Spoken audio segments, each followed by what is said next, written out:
What will the US TV market be like in 6 years? I look at 3 forecasts for 2025 that suggest the pay TV and advertising markets will undergo radical transformation. Let's get started. This is nScreenNoise. My name is Colin Dixon, founder and chief analyst at nScreen Media, and today is March 5th, 2020. The vision for what the television market is going to be like in the US in 2025 got a little bit clearer this week if we're to believe forecasts from a couple of companies. And I'm going to walk you through 3 key data points that I think tell us exactly what we're going to be looking at in 2025. And the first data point, well, that comes from Grabyo, and it is 71%. This is the number of people the company says will have cut the cord by 2025. Now, I know what you're thinking. You're thinking what people say they're going to do, they aren't necessarily going to do. Well, in this case, many of them have already done it. The company says that 18% they already never paid for paid television, that a further 29%, well, they say they have already cut the cord, and finally 24% intend to cut the cord in the next 5 years. And with price being the major reason why people cut, well, that isn't changing anytime soon with pay television. So I think a good proportion of that 24% over time will cut the cord. And the reason they will is my second point. Digital TV research says that 307 million SVOD subscriptions will have been sold in the US by 2025. That's a big increase over where we are right now. And well, that represents huge growth, and it doesn't even include sports. Sports subscriptions are not included in that number. Now, there will be a lot of duplication in that number. There'll be a lot of people who have multiple services. The company says that 2.3 services is the average for what people have today with SVOD services, but that's going to increase to 3.3. And when you fold in those sports services, well, it's going to be even higher.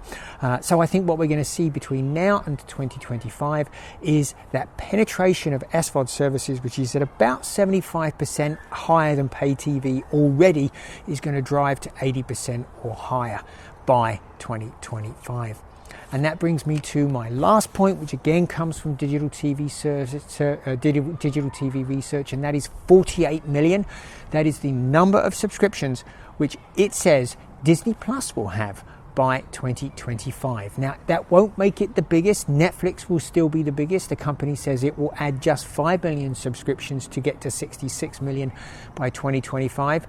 Amazon will be second with 60 million, although I always wonder how people are measuring Amazon subscribers, because of course you don't subscribe to Amazon Prime Video. You usually subscribe to Prime and get Prime Video. But still, that represents great growth for Disney. And the thing to recognize here is all 3 of these are ad-free services. So you can do a lot of viewing without seeing any ads. Well, what does this mean overall for the television market? Well, I would say the first thing, if you're an advertiser, it's going to be a lot more difficult to reach consumers, particularly during prime time, because they are going to be watching ad-free services. They'll reserve that viewing for their most intensive viewing times, which is during prime time when they're really focused and really want to be entertained. The second thing here is that paid television services are in for radical change over the next 5 years. The primary reason people are walking away from pay TV is price, and that doesn't seem to be coming down anytime soon. Now, pay TV is changing. They're integrating in online TV services, but that doesn't fix the underlying problem of cost. So what they're going to have to do is they're going to have to move to more approaches like Comcast's Flex.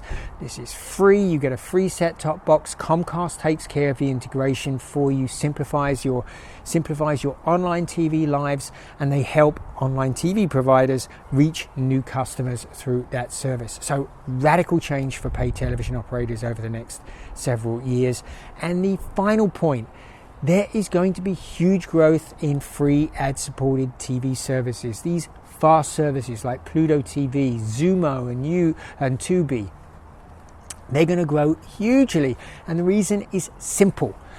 Those television advertising dollars, the $70 billion that's spent every year on television advertising, simply cannot sit on the sidelines in television anymore because the audience won't be there. So a lot of that 70 billion is going to transfer over into those services.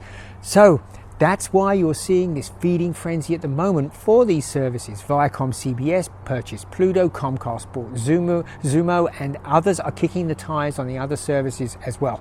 And they're all trying to make sure they're positioned to take a lot of that $70 billion in TV revenue as it transfers over. Now, if you like what you heard in this video, why don't you sign up for our newsletter at our website, nScreenMedia.com. Right there on the front page, hit that subscription button and pick up the daily or weekly newsletter.